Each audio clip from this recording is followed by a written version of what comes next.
Hey everybody, this is Professor Diffley. This is History 100, Module 12, Chapter 12, the medieval synthesis and its cracks.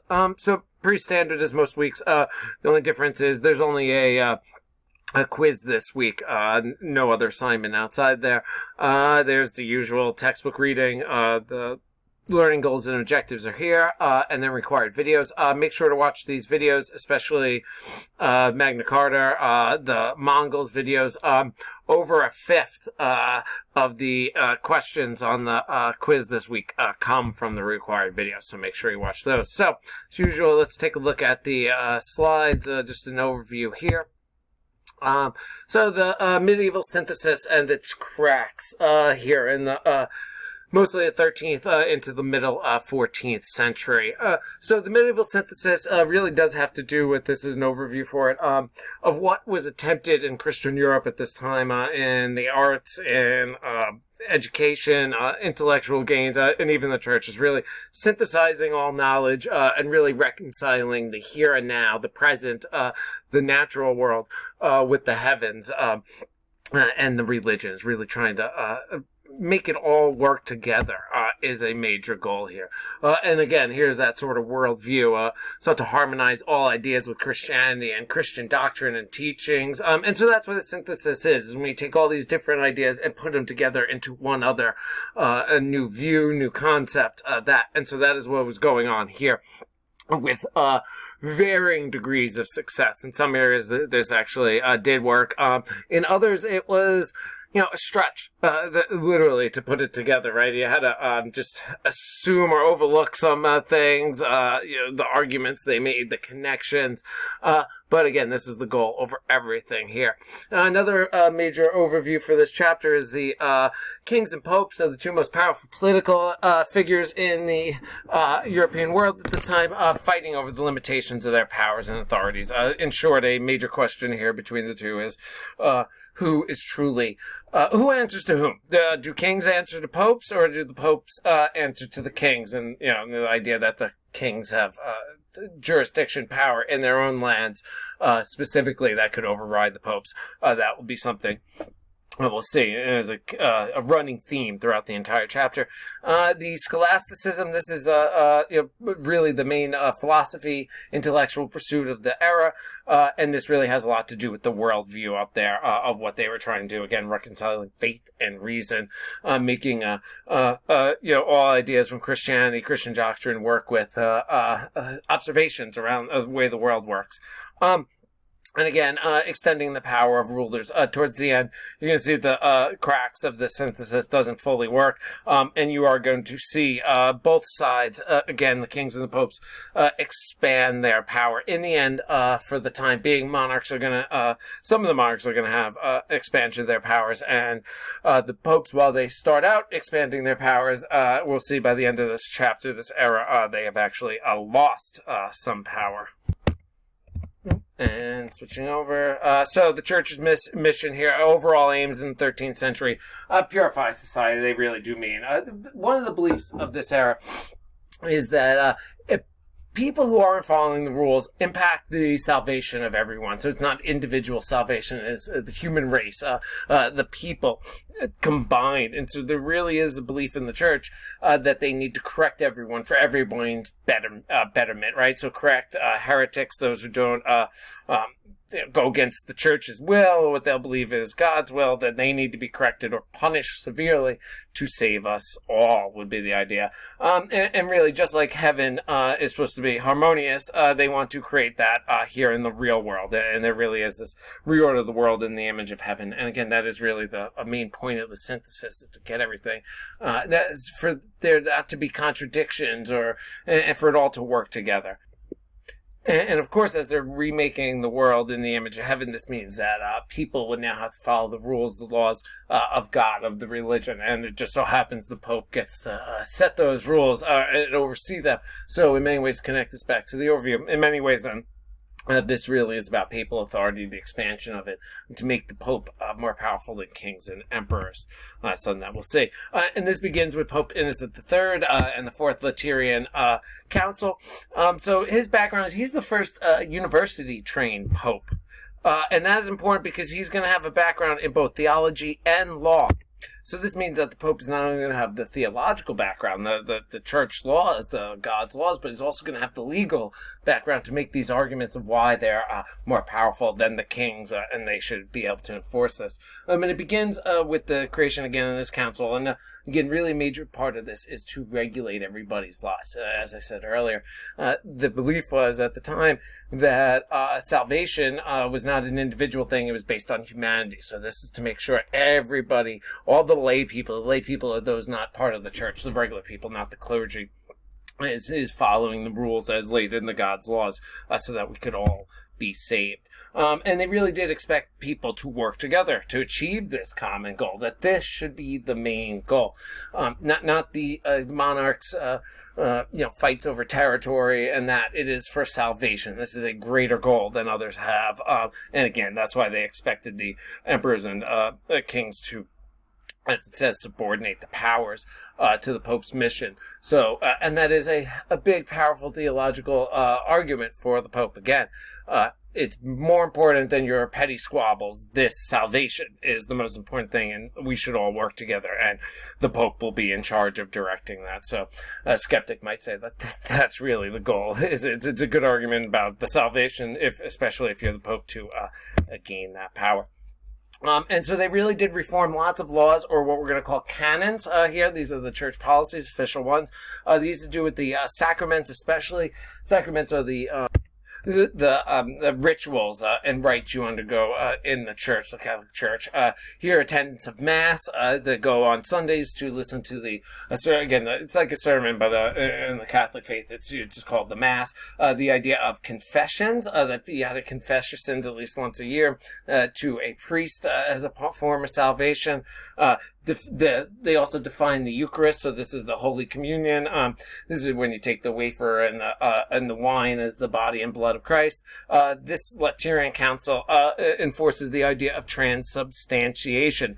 This is the idea that when the priest says that this is the body of Christ and this is the blood of Christ, they actually mean it. So that in the instant that it is taken by the laity, by the follower at communion, it is literally now has changed. Transubstantiation has changed into the literal body and blood of Christ. So when you see the Eucharist and the wine on the altar at the church, it is actually meant, if you believe this, or this is some argued at the time, that this was literally the body is up there on the altar. The body of Jesus is up on the altar. Not everybody liked this, and not everybody agreed with it. It was it got a lot of people saying that it's just macabre, and it does sound like cannibalism. It's not clear that that's actually what the goal, or what they meant, but nonetheless, these are the types of things. And so that's why is this important here? This concept of transubstantiation. It creates what is official policy and now what is heresy, because again, heresy is not believing the views here.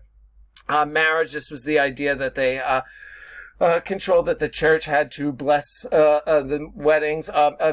Marriage has always been a state-run thing. It still is. You got to register with the church. You don't have to get married you got to register with the state. You don't have to get married in a religious setting, a church, a mosque, a synagogue, or a temple, or anything else, for it to be recognized by the state. And that was going to continue. The state still kept control over this, although many people then did and still do prefer and believe it should be, the marriage should be done by a holy person. But not everybody does. But it also defined illegitimate children, a term we don't use anymore, but this was meant to say that only children born out of wedlock, in wedlock of two wedded parents, a man and a female at the time. Obviously, the meaning was those are the legitimate children, only those. Any of them out of wedlock, or where parents aren't married, are considered illegitimate and therefore wouldn't be recognized as the children and would not get inheritance laws. One of the things that goes with all of this here is that these laws and canons, even though the Pope was and the Church was putting them down, it was dependent upon the cooperation of local areas. As we talked about, the Pope believed that everybody should subordinate to him in this and cooperate for salvation. If the local, political powers that be weren't going to enforce these, then they had no power. And you see that especially with the illegitimate children concept and the marriage, where the state still controlled it.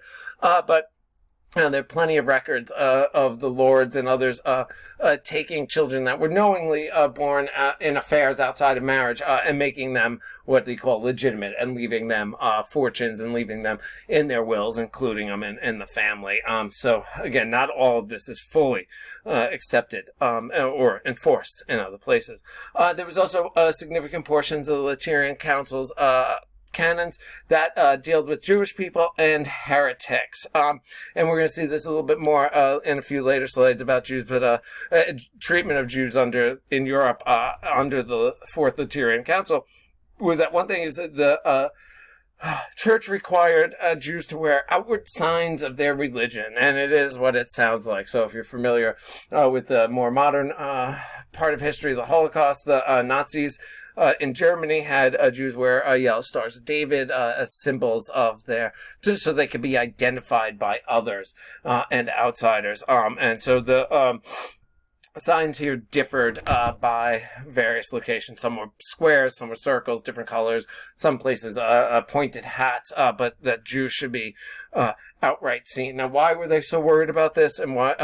The real fear was that, again, Jews were part of that keeping people from getting salvation, from what the church would argue is that, again, you had to believe in Jesus and follow the church's rules. And obviously, Jews are outside the religion, different religion, although it's similar, obviously, from the origins that we heard earlier in the course. But they really were a special case that worried the church here, and so that's why, and other reasons, they're going to such great lines to otherize them, right? Make them seem foreign and different than, even though these people had lived in the same lands, probably for the same or longer than some people, but now they have to make them other and literally make them stand out in public. This is just, you see this in the book there, in the textbook, some more of that. Part of this now, the Inquisition. Let's just talk about this. The purpose of the Inquisition was to enforce all those canons and religious rules and to root out and find heretics, again, to save those salvation of all. The Inquisition will be used for political purposes. It will go on well into the, for centuries, well into at least the 16th and beyond centuries. Will even be brought to the Americas by the Spanish and used against the Aztec, Inca, and others. But here in Europe, at first it was to root out heretics. You probably heard it too in popular culture and comedies. It was, also about finding witches, which is not always untrue here. But the Inquisition is usually known as a harsh punishment. It really just means inquiry. But it's known for, and partly rightfully so, for meting out incredibly painful and harsh punishments.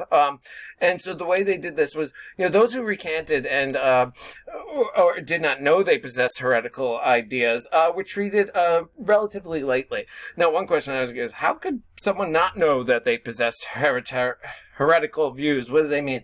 So remember, this is early days of Christianity still, and the church is writing the rules, as you see here with the canons. People could have been taught, and there wasn't formal education or any, uniform necessarily preachings across the church at Mass. So people could have been taught something for all these times, and now the church decides that it's heresy. They just really never knew. It's most of them would never run into the Pope or see these canons or that, and so and when they wanted to be and follow the religion. So once they found out that they were, believed in the wrong thing, so to speak, they could change over. And so that's how they did that. Or those who recant, who just said they'll give up their ideas as recant, go back, take it back what you said or believed in. Those who refused to recant were dealt with harshly. And again, that was because they threatened everybody's salvation, and in many ways message to others about what happens to them if they go against this. But you had the inquisitors who come in, and that's depicted here. And so this is discussed a little bit more in the text if you're interested. All right, we're going to cut it here, and we'll start with lecture video 2 on the next slide. This right here, the lay piety. All right, thank you.